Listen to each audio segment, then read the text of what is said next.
বাইকটা রাইড করতে করতে যখন আমি থ্রটলটা ছেড়ে দিচ্ছি তখন বাইকটা থেকে ডিফারেন্ট একটা শব্দ আসতেছে।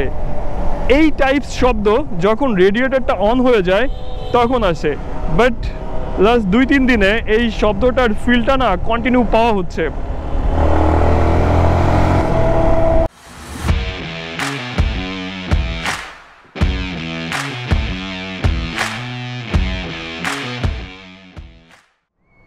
হেই এভরিওয়ান, আই হোপ সবাই ভালো আছেন অ্যান্ড আমিও ভালো আছি। আমার সামনে যে বাইকটা, আই থিঙ্ক আপনারা সবাই বুঝতে পারতেছেন বাইকটা কি বাইক। বাইকটা হচ্ছে MT-15 আর এই বাইকটা লাস্ট কিছুদিন ধরে রাইড করা হচ্ছে, বাট বাইকটার ব্যাপারে আপনাদেরকে শেয়ার করা হয় নাই বা বাইকটা নিয়ে কোনো মোটোব্লগ করা হয় নাই।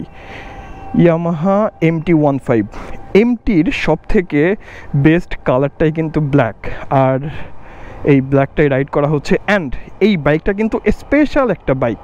কেন এই বাইকটা স্পেশাল, এই ব্যাপারটা শেয়ার করার আগে ফার্স্টে শেয়ার করি বাইকটার লুকস। বাইকটার লুকসটার ব্যাপারে আই থিঙ্ক সবারই কম বেশি আইডিয়া আছে। অ্যান্ড এই বাইকটার লুকসের প্রেমে পড়ছি আমি অনেক দিন আগে, বাট বাইকটা অনেকবার রাইড করা হয়েছে, কখনো আমার ছিল না। কেন এই বাইকটা স্পেশাল, এই বাইকটা কিন্তু লাদাখ ফেরত বাইক। মানে বাইকটা বাংলাদেশ থেকে কলকাতা, কলকাতা থেকে দিল্লি, দিল্লি থেকে লাদাখ, সিমলা, মানালি, কাশ্মীর ঘুরে আসছে। তো এই বাইকটা হচ্ছে সানাপুর। তো সানাপুর বাইকটা লাস্ট কিছুদিন ধরে রাইড করা হচ্ছিল। আজকে বের হয়েছি, ভাবলাম যে বাইকটার ব্যাপারে আপনাদেরকে একটু শেয়ার করি। বাইকটাতে কিন্তু অনেক ধরনের মডিফিকেশন করা ছিল, পেছনে একটা এক্সট্রা পার্ট সেট করা ছিল, সামনের লুকসটা আরও সুন্দর ছিল। ওই লুকসের ছবিগুলো আমি কিন্তু বা ভিডিওগুলো আমি দেখছি এর আগে। MT-15 Indian version, dual channel ABS and টায়ারটা চেঞ্জ করা, এটা হচ্ছে টিমসনের টায়ার। তো বাইকটার ব্যাপারে আপনাদেরকে কি শেয়ার করব, আপনাদেরকে মেন যে পার্টটা শেয়ার করা হয়ে গেছে। অ্যান্ড এমটির ব্যাপারে আই থিঙ্ক সবারই কম বেশি আইডিয়া আছে যে বাইকটা কেমন, বাইকটার থ্রটল রেসপন্স কেমন, ব্রেকিং কন্ট্রোলিং কেমন, এগুলো নিয়ে আসলে স্পেশাল করে বলার কিছু নাই। বাইকটা চলছে হচ্ছে 22,969 কিলোমিটার, অলমোস্ট 23,000 কিলোমিটার। অ্যান্ড আমি যতটুকু জানি বাইকটার বয়স হচ্ছে 2 বছর।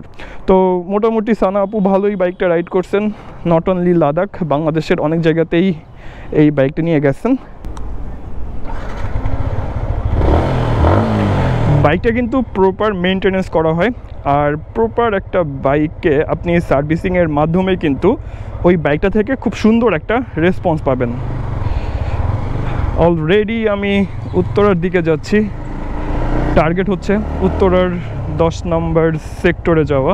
সবসময় এই দিকটাতে আসলে এই মেট্রো রেলের নিচেই না ভিডিও করে একটু শান্তি পাওয়া যায়, কারণ জায়গাটা ভালো, ওয়েদারটা ভালো, ভিউটা ভালো। তো এই বাইকটা রাইড করতে আমার কাছে বেশ মজা লাগে। অ্যান্ড MT-15 নিয়ে আমার চ্যানেলে আরও অনেক ভিডিও আছে, বাট কখনো বাইকটা নিজের করে নেওয়া হয় নাই। আপনারা একটু কমেন্ট করেন যে বাইকটা কি আমি নিয়ে নিব কিনা, অ্যান্ড এই বাইকটা নিয়ে আপনারা আরও ভিডিও চান কিনা। আর এই বাইকটা নিয়ে যদি আপনাদের পার্সোনাল কোনো অপিনিয়ন থাকে, মতামত থাকে বা প্রশ্ন থাকে, আপনারা কমেন্টের মাধ্যমে আমাকে জানাতে পারেন, আমি কমেন্টের রিপ্লাই করে দিব। অ্যান্ড সুন্দর একটা রাস্তা, তার সাথে MT-15, আর এই বাইকটার থ্রটল রেসপন্স যথেষ্ট হাই। এই থ্রটল রেসপন্সের ব্যাপারে নতুন করে আপনাদেরকে কিছু বলার নাই, কারণ বাইকটাতে ইয়ামাহা R15 V3 ইঞ্জিনটা ইউজ করা হয়েছে।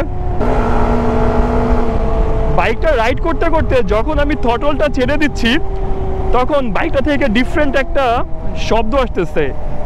এই টাইপস শব্দ যখন রেডিয়েটরটা অন হয়ে যায় তখন আসে, বাট লাস্ট 2-3 দিনে এই শব্দটার ফিলটা না কন্টিনিউ পাওয়া হচ্ছে।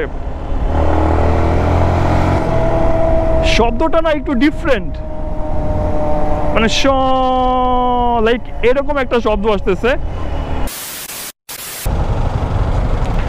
ফাইনালি উত্তরাতে কিন্তু জ্যামের মধ্যে আটকা পড়ছি। এই মেট্রো রেলের নিচ দিয়ে উত্তরাতে আসাটা না অনেকটা ইজি হয়ে গেছে। আর আজকে উত্তরাতে আসার পেছনেও কিন্তু একটা রিজন আছে। দ্য রোড ওয়ারিয়র্সের নতুন টি-শার্ট আসতেছে। যারা দ্য রোড ওয়ারিয়র্সের সাথে কানেক্ট তারা খুব তাড়াতাড়ি আপডেট পেয়ে যাবেন, আর যারা কানেক্ট না, চাইলে দ্য রোড ওয়ারিয়র্সের সাথে কানেক্ট হতে পারেন। MT-15 বাইকটা রাইড করতে সুপার একটা মজা। আপনারা সিটি অ্যান্ড হাইওয়েতে বাইকটা রাইড করে অনেক কমফোর্ট ফিল করবেন। ব্রেক রেসপন্স, ইনিশিয়াল পাওয়ার, সব কিছুই আপনাদেরকে পারফেক্ট একটা সাপোর্ট দেবে। তবে হ্যাঁ, লং টাইম যখন আপনি এই বাইকটা নিয়ে সাথে পিলিয়ন সহ রাইড করবেন, তখন আই থিঙ্ক একটু প্যারা খাবেন আপনি অ্যান্ড আপনার পিলিয়ন। কারণ এই বাইকটার পিলিয়ন সিটটা যথেষ্ট ছোট, তো পিলিয়ন সহ বাইকটা নিয়ে যখন রাইড করবেন তখন আপনাকে একদম ক্লোজ হয়ে বসতে হবে, লাইক শরীরের সাথে মিশে থাকতে হবে। বাট যদি কাপল হন, আই থিঙ্ক তখন ব্যাপারটা ঠিক আছে।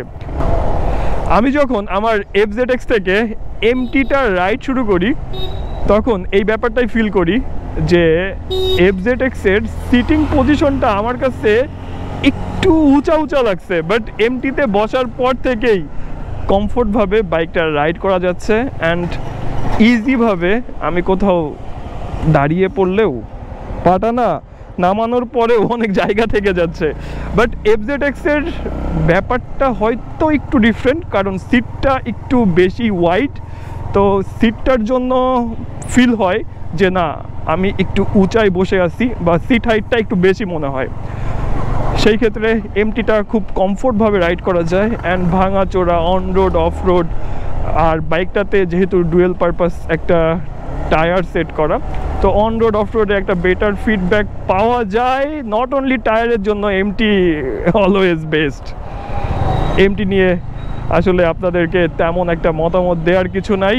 আর একটু আগে যখন আমি দেখি যে এই বাইকটার মাইলেজ কত, ট্রিপ এতে দেখি 39 অ্যান্ড ট্রিপ বিতে দেখি 40, তো মাইলেজ যদি সিটিতে 39-40 পাওয়া যায়, হাইওয়েতে কত পাওয়া যাবে আই থিঙ্ক আপনারা বুঝতেই পারছেন। অ্যান্ড যারা MT রাইড করেন তাদের খুব সুন্দর একটা আইডিয়া আছে। শর্ট একটা রাইড দিতে দিতে আমি চলে আসছি উত্তরার 10 নম্বর সেক্টরে। অ্যান্ড আমার আজকের এই ভিডিওটা থাকতেছে এতটুকুই। সবার সাথে কথা হচ্ছে নেক্সট ভিডিওতে। আর সাসপেনশন ফিডব্যাকটাও কিন্তু যথেষ্ট ভালোই দিচ্ছে বাইকটা। আচ্ছা, একটু ভাঙার মধ্যেই নামাই। হ্যাঁ, পারফেক্ট। সবার সাথে কথা হচ্ছে নেক্সট ভিডিওতে। সবাই ভালো থাকবেন, সুস্থ থাকবেন। টাটা, বাই বাই, আল্লাহ হাফেজ।